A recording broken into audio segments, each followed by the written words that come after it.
Audio. Pemilik klinik Ria Beauty, Ria Agustina ditangkap polisi setelah melakukan praktik kecantikan secara ilegal. Ria ditangkap bersama asistennya berinisial DN pada 1 Desember lalu. Direskrimum Polda Metro Jaya Kombes Wira Satya Triputra mengatakan Ria bukan seorang tenaga medis ataupun kesehatan, melainkan sarjana perikanan. Kelanjutannya adalah kita sedang dalam upaya hukum untuk meluruskan asumsi yang dikeluarkan oleh oknum-oknum dari netizen atau oknum-oknum dokter yang memberikan statement yang tidak sesuai secara fakta, yang tidak sesuai dengan apa yang disampaikan oleh Dirkrimum kemarin. Salah satunya adalah Dirkrimum kemarin pun menyampaikan bahwa klien kami RA itu memang bukan dokter, dan beliau juga tidak pernah menyampaikan bahwa dia itu seorang dokter dari dulu. Itu adalah di dalam biografi dia punya Instagram untuk promosi itu disampaikan dia itu tabib kecantikan, bukan dokter. Dia nggak pernah bilang kalau dia dokter mana-mana.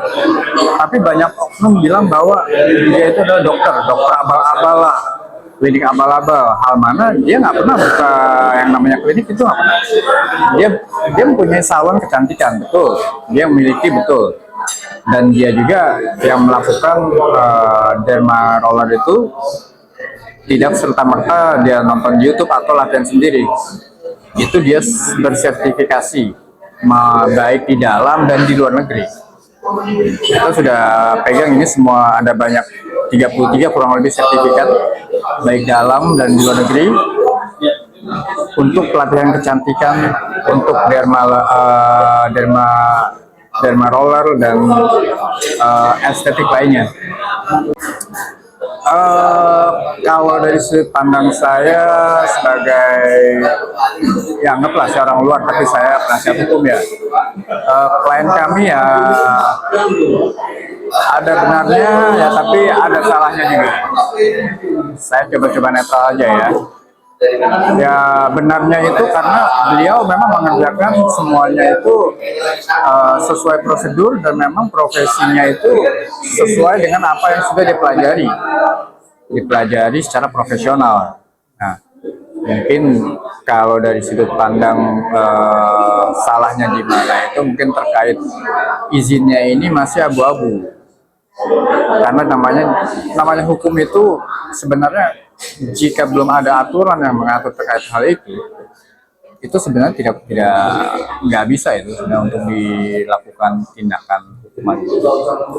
Jadi terkait izin pun, kalau izin praktek misalnya dia itu adalah dokter, ya memang harus saja ada izin praktek. Tapi kalau namanya buka salon kecantikan, ya dia cukup dengan sertifikat yang memang ahli pada bidangnya. Dan dia ambil pelajaran itu, dia ambil edukasi itu di dalam dan di luar negeri juga. Gitu. Sampai Korea juga, dari Roland juga dia pelatihan sampai sana. Sampai Swiss juga dia ke sana. Sampai Prancis ya. Prancis dia ke sana juga. Gitu. Jadi maka dari itu pastinya juga nggak hanya dari dalam negeri, dari luar kota, dari luar negeri pun pada datang semua.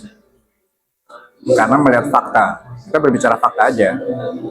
Dan kemarin ada rekan wartawan menanyakan kepada Pak Dir, apakah ada korban yang melapor?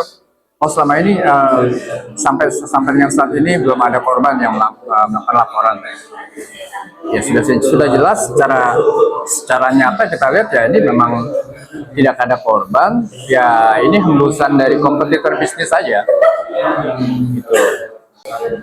Yang jelas klien kami merasa kecewa jika dibilang dokter abal-abal, karena beliau kan tidak pernah menyampaikan dia dokter abal-abal. Dan terkait higienisasi, beliau menggunakan semuanya itu secara higienis, APD semua lengkap, sarung tangan dan lain-lain. Mungkin yang dilihat di dalam sosmed itu mungkin hanya gimmick untuk menarik perhatian aja, tapi pada faktanya itu dilakukan sesuai prosedur dan menggunakan alat kesehatan yang lengkap dan sangat sangat menghindari yang namanya ada infeksi dan virus dan lain-lain lah.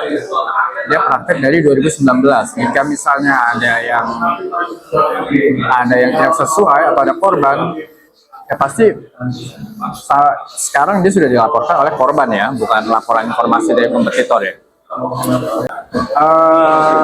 Beliau berprofesi jadi salon kecantikan itu dari 2019. Bukan klinik. Dia nggak pernah buka klinik. Dia punya salon kecantikan. Salon kecantikan. Tidak pernah bilang salon. Dia nggak pernah bilang kalau dia itu mempunyai klinik, membuka klinik. Terima kasih. Jadi yang menjadi keberatan di kami adalah bahwa kami meluruskan asumsi di masyarakat yang menyatakan bahwa saudara RA ini sebagai seorang dokter. Faktanya yang menjadi keberatan kami adalah yang bersangkutan tidak pernah mengaku sebagai seorang dokter.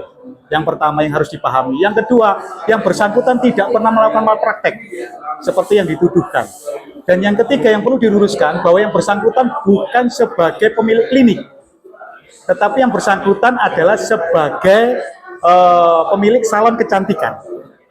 Jadi salah kalau menurut pandangan kami, yang keberatan menurut pandangan kami, kalau yang bersangkutan tadi dikatakan bahwa seperti yang dituduhkan di dalam akun-akun yang ada. Saya cuma menyatakan bahwa masyarakat harus memahami duduk persoalannya. Jadi supaya masyarakat teredukasi bahwa yang bersangkutan ini tidak pernah sama sekali seperti yang dituduhkan oleh kebanyakan masyarakat yang ada. Prinsipnya dari RA memang mengaku bahwa meminta maaf kepada masyarakat atas kegaduhan ini. Yang jelas kami sebagai kuasa hukum mengikuti aturan hukum yang ada, menghormati aturan hukum yang ada.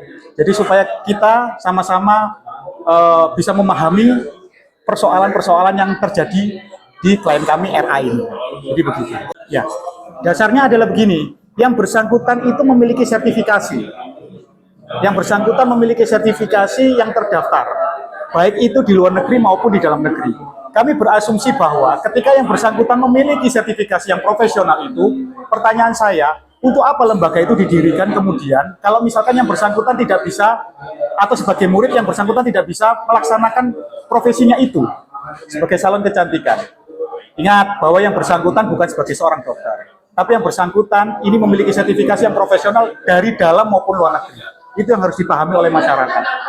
Langkah dari kami akan memberikan bukti-bukti tambahan baru dan kami akan menghadirkan saksi ahli dari pihak kami untuk meluruskan dan memberikan novum bukti baru agar ya sekiranya ada pertimbangan dari pihak penyidik untuk membuka case ini kembali dan menyatakan bahwa klien kami itu memang tidak seperti apa yang dituduhkan